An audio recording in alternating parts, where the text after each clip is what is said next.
Hello everyone, welcome back to my channel. इस lecture में हम वित्त आयोग डिस्कस करने वाले हैं दोस्तों। वित्त आयोग finance commission of India discuss करेंगे, है ना। 26वें नंबर का टॉपिक। इसके पहले हमने लूसेंट की जो है इंडियन पॉलिटी डिस्कस कर रहे हैं। तो आइए शुरू करेंगे। ज्यादा देरी ना करते हुए हमने आप लोगों के लिए प्लेलिस्ट बना दी है भारतीय संविधान की, लूसेंट जीके की। तो आप जाके उसमें देख सकते हैं सारे लेक्चर क्रम वाइज, बिल्कुल आसान तरीके से। तो आइए शुरू करेंगे ज्यादा देरी ना करते हुए। तो देखिए,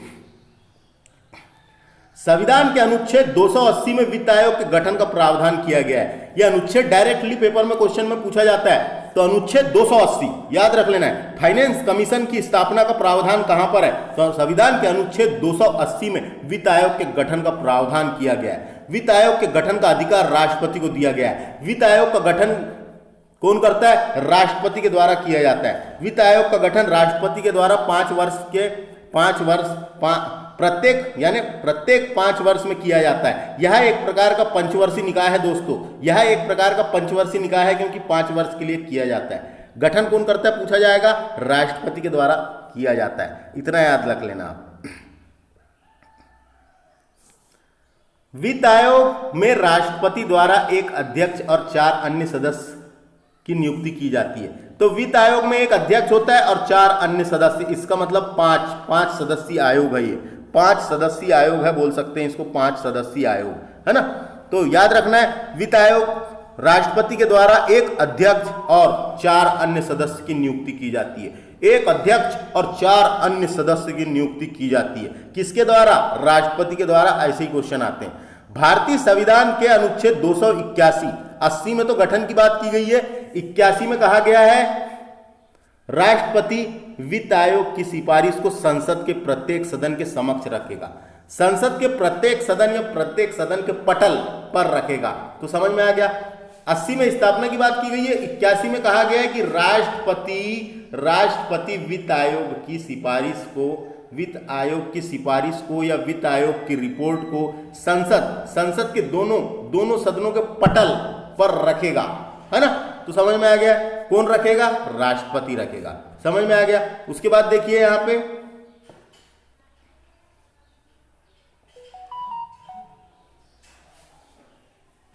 वित्त आयोग के गठन भारतीय संविधान के अनुच्छेद 243 के 1 में। तो राज्य वित्त आयोग की बात की गई है। देखो, केंद्र के लिए तो एक रहेगा, लेकिन हर राज्यों में अपना अपना वित्त आयोग रहेगा। जैसे मध्य प्रदेश वित्त आयोग खुद का है।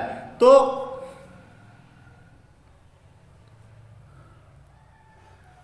राज्य वित्त आयोग के गठन भारतीय संविधान के अनुच्छेद 243 1 के द्वारा किया जाता है। जो स्टेट में फाइनेंस कमीशन होता है उसका गठन अनुच्छेद 243 1 के तहत किया जाता है। दोस्तों याद रखना है, 243 1 के तहत किया जाता है ना, राज्य वित्त आयोग का गठन। तो हर राज्य में अपना अपना वित्त आयोग है। तो उसका गठन की अनुच्छेद पूछेगा, राज्य वाले का तो ये है और केंद्र का ये है। समझ में आ गया? कोई दिक्कत किसी को? कोई दिक्कत होगी तो कमेंट कर दो, है ना। वित्त आयोग वित्तीय प्रशासन में पारदर्शिता सुनिश्चित करता है। वित्त आयोग वित्तीय प्रशासन में पारदर्शिता सुनिश्चित करता है। हमने साइंस में पढ़े हैं पारदर्शिता का मतलब क्या होता है? आर पार देखने की अवस्था।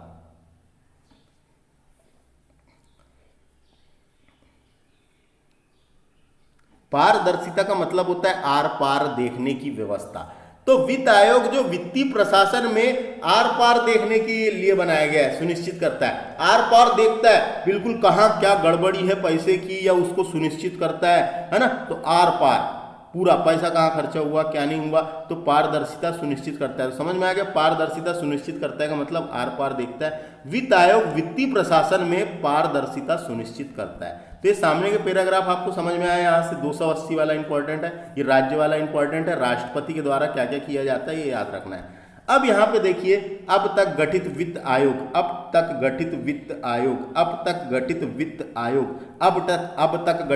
आयोग के यहाँ पे वित्त आयोग के अध्यक्ष दिए हुए हैं, है ना।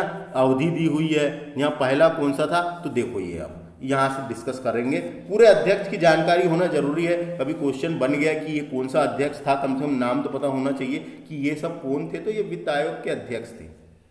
देखो वित्त आयोग का यानी वित्त आयोग का गठन कब हुआ था दोस्तों?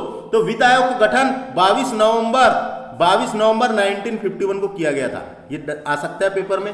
वित्त आयोग का गठन, जिसका मुख्यालय कहां पर है? नई दिल्ली में है। वित्त आयोग का गठन कब किया गया था? 22 नवंबर 1951 को।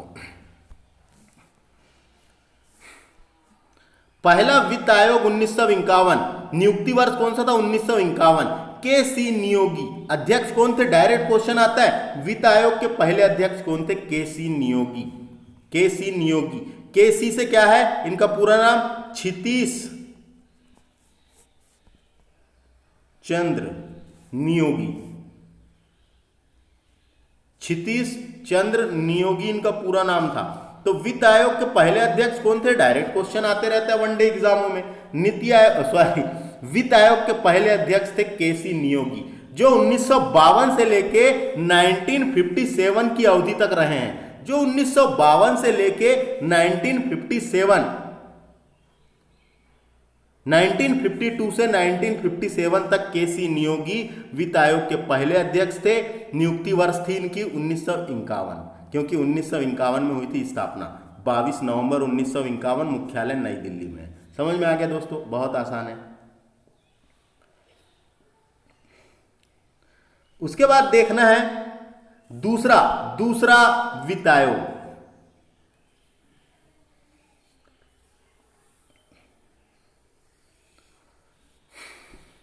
दूसरा वित्त आयोग जो है दोस्तों, ये 1956 में बना था। दूसरा वित्त आयोग 1956 में बना था। इसके अध्यक्षता की थी के शांतनम ने। मैंने बताया था इन्होंने ही शांतनम ने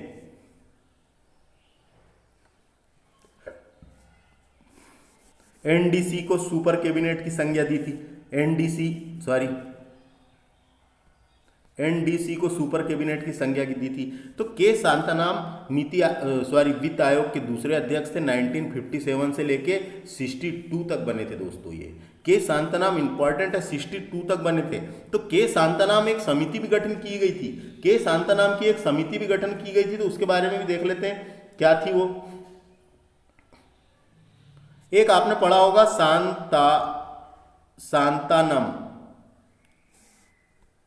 शांतानाम समिति के बारे में पढ़ा होगा आपने। शांतानाम समिति 1962 में गठित हुई थी। कभी पूछा गया। शांतानाम समिति 1962 में तत्कालीन गृह मंत्री लाल बहादुर शास्त्री के कांग्रेस वरिष्ठ नेता के शांतानाम की अध्यक्षता में की गई थी। के शांतानाम की अध्यक्षता में की गई थी। 4 अन्य सदस्यों सहित 2 वरिष्ठ अधिकारी इसमें सदस्य थे, है ना। तो यहां से कितना याद रखना है, क्या परीक्षा लायक है? तो परीक्षा लायक सिर्फ यही है। लाल बहादुर शास्त्री द्वारा गठित इस समिति की सिफारिश के आधार पर शांतानाम समिति की सिफारिश के आधार पर केंद्रीय सतर्कता आयोग का गठन किया गया था। केंद्रीय सतर्कता आयोग का गठन किया गया था। हम पढ़ते हैं ना केंद्रीय सतर्कता आयोग। तो 1962 में के शांतानाम समिति की सिफारिश के आधार पर केंद्रीय सतर्कता आयोग का गठन किया गया था। इतना याद रख सकते हैं आप, है ना।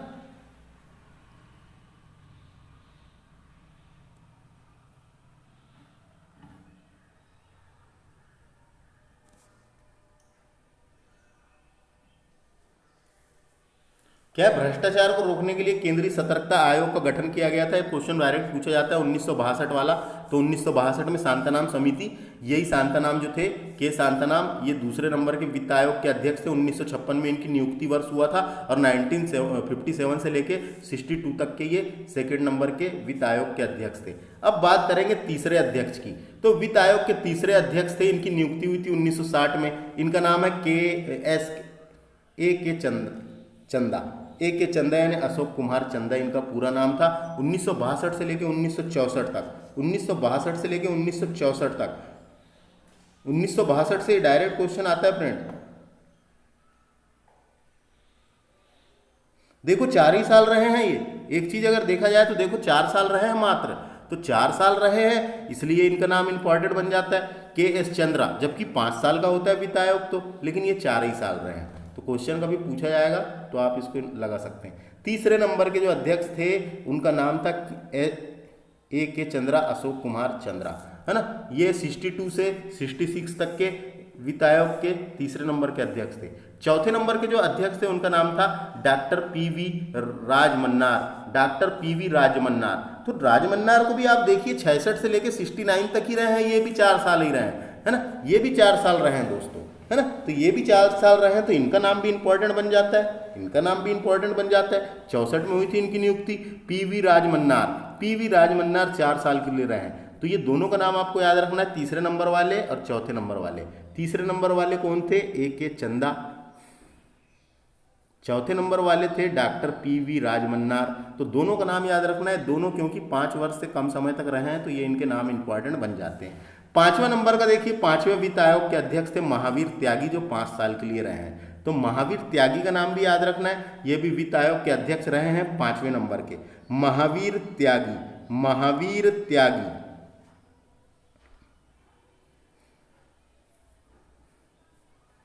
से 69 से लेके 74 तक के अध्यक्ष रहे हैं। उसके बाद देखिए छठे नंबर के अध्यक्ष, ये छठे नंबर के अध्यक्ष जो थे जिनका नाम था पी ब्रह्मानंद रेड्डी। तो ये इनका नाम भी इंपॉर्टेंट बन जाता है, ये भी 5 साल रहे 1974 से 1979 तक के। तो 4 साल सिर्फ 2 ही लोग रहे हैं, है ना, ए के चंदा, पीवी राजमन्नार। तो दोनों का नाम तो याद रखना है। और पी ब्रह्मानंद रेड्डी ये छठे नंबर के अध्यक्ष थे, तो इनका नाम भी याद रख लेना है। ये सब क्या रहे हैं? तो ये वित्त आयोग के अध्यक्ष रहे हैं दोस्तों, याद रखना है। अब 7वें नंबर की बात करते हैं। 7वें नंबर के थे, तो दोस्तों देखिए 7वें नंबर के जो अध्यक्ष थे उनका नाम था जे पी सेलट। 1979 से रहे हैं ये 1984 तक के। जे पी सेलट 7वें नंबर के अध्यक्ष थे, याद रखना है। 8वें नंबर के अध्यक्ष थे वाई वी चौहान, 85 से 89 तक रहे हैं, 85 से 89 तक रहे हैं। देखो ये भी 4 साल ही रहे हैं, वाई पी चौहान। 90वें नंबर के अध्यक्ष थे एन के पी साल्वे, एन के पी साल्वे, एन के पी साल्वे। तो देख सकते हैं इनका नाम आप। 10वें नंबर के अध्यक्ष थे के सी पंत, 10वें नंबर के अध्यक्ष के सी पंत थे। 11वें नंबर के अध्यक्ष थे professor A S Khusro, professor A S Khusro, ये 11वें नंबर के अध्यक्ष थे। 12वें नंबर के अध्यक्ष थे doctor C Rangarajan, doctor C Rangarajan 2005 से लेकर 2010 तक के रहे हैं 12वें, है ना। उसके बाद देखिए 13वें नंबर के अध्यक्ष थे डॉक्टर विजय एल केलकर, डॉक्टर विजय एल केलकर।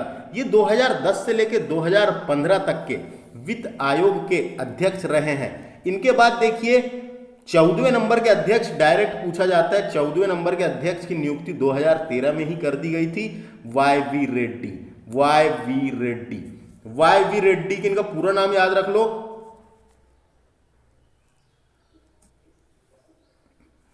वागा, वागा वेणुगोपाल रेड्डी, वागा वेणुगोपाल रेड्डी नाम था इनका, है ना, ये नाम था इनका पूरा। तो ये 2015 से लेकर 2020 तक के वित्त आयोग के अध्यक्ष रहे हैं वाई वी रेड्डी। तो 14वें वित्त आयोग के अध्यक्ष कौन से, डायरेक्ट क्वेश्चन आएगा तो वाई वी रेड्डी लगाना है 2015 से लेकर 2020 तक के। वर्तमान में 15वां वित्त आयोग चल रहा है और 15वें वित्त आयोग के अध्यक्ष की नियुक्ति 2017 में ही कर दी गई थी, जिनका नाम है एन के सिंह, एन के सिंह, नंद किशोर सिंह, नंद किशोर सिंह नाम है इनका, एन के सिंह, नंद किशोर सिंह या सिंह। 2021 से लेकर 2026 तक के ये वित्त आयोग के अध्यक्ष हैं, है ना, 15वें वित्त आयोग के अध्यक्ष हैं। 15वां वित्त आयोग चल रहा है, तो जैसा क्वेश्चन आएगा वैसा जवाब देना है दोस्तों, बहुत आसान है।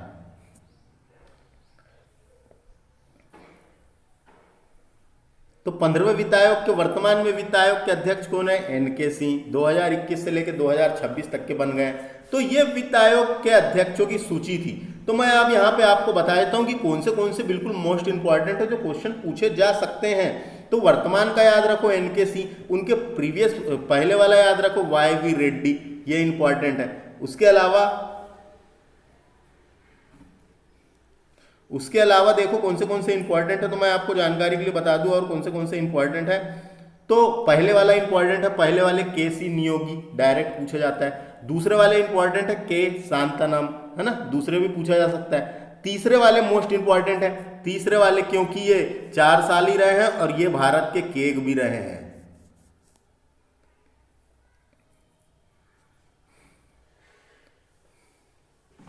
केग की रिटायरमेंट यानी केग के पद में थे ये भारत के, केग के रिटायरमेंट के बाद ये बने थे अध्यक्ष, जबकि ऐसी नियुक्ति करने पर वर्जन है, जबकि ऐसी नियुक्ति करने पर वर्जन है, संविधान में कहीं नहीं बताया गया है ना। तो जो केग थे पहले, केग से रिटायर होने के बाद इनको यहाँ ये बनाया गया था तीसरे नंबर के, जिनका नाम था ए के चंदा, ए के चंदा। तो डायरेक्ट पूछा जा सकता है ये केग भी थे क्या, तो थे, पहले केग थे, बाद में रिटायरमेंट के बाद बनाया गया और 4 ही साल रहे हैं दोस्तों ये, तो इनका नाम इंपॉर्टेंट है। चौथे वाले का नाम इंपॉर्टेंट है वी नहीं पी.वी. राजमन्नार, चौथे वाले का नाम इंपॉर्टेंट है, इसको याद रखना है पी.वी. राजमन्नार। पांचवे वाले का नाम पूछा जाते रहता है महावीर त्यागी। छठे का नाम इंपॉर्टेंट है ब्रह्मानंद रेड्डी। उसके अलावा फिर देखा जाए तो 4 साल जो रहे हैं उनका नाम इंपॉर्टेंट है ना, 4 साल ये वाई.पी. चौहान, सेलट, पूरे ही नाम याद रख लो, लेकिन ये चौहान का नाम, वाई.पी. चौहान का नाम इंपॉर्टेंट है।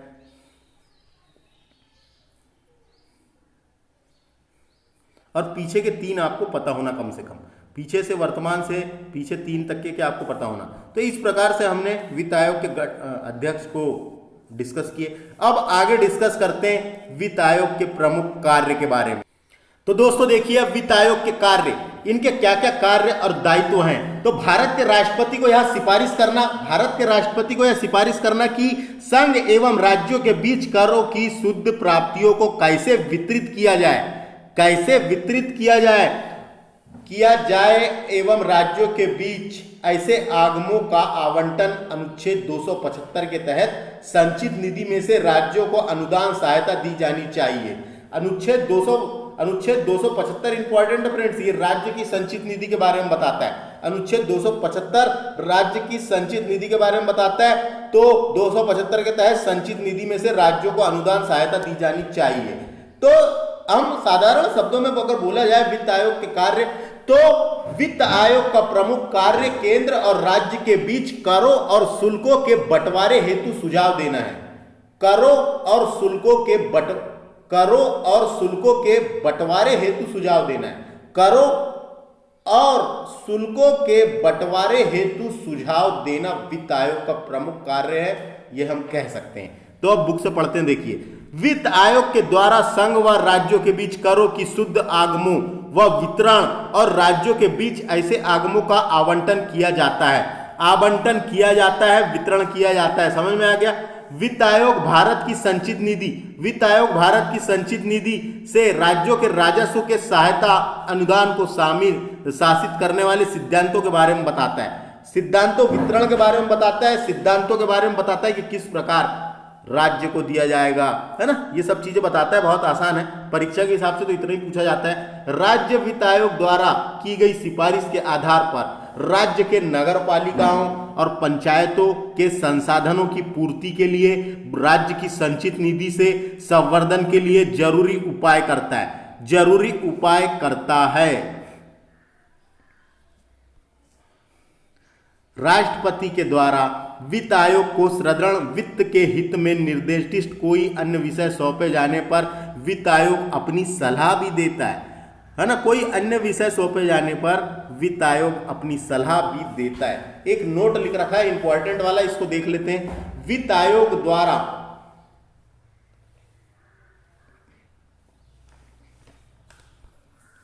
राष्ट्रपति वित्त आयोग द्वारा की गई प्रत्येक सिफारिश को, जो सिफारिश करते हैं आयोग द्वारा की गई प्रत्येक सिफारिश को उस पर की गई कार्रवाई के स्पष्टीकरण ज्ञापन सहित संसद के प्रत्येक सदन के समक्ष पटल पर रखता है ना।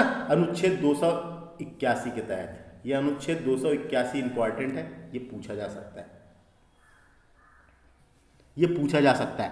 राष्ट्रपति वित्त आयोग द्वारा की गई प्रत्येक सिफारिश को उस पर की गई कार्यवाही के स्पष्टीकरण ज्ञापन सहित संसद के प्रत्येक सदन के समक्ष रखता है। लोकसभा और राज्यसभा में सदन में रखता है अनुच्छेद 281 के तहत।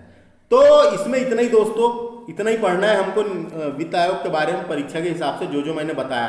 तो समझ में आ गया। ये कार्य आप लोगों को देख लेना है, कभी पूछे जा सकते हैं एमसीक्यू के रूप में वनडे एग्जाम में। अब बात करेंगे हम लोक सेवा आयोग की, इसके बारे में डिटेल में जानेंगे। यहां से आते हैं क्वेश्चंस बहुत ज्यादा। लोक सेवा आयोग 27वें नंबर का लूसेंट की बुक से टॉपिक। तो इसको देखिए,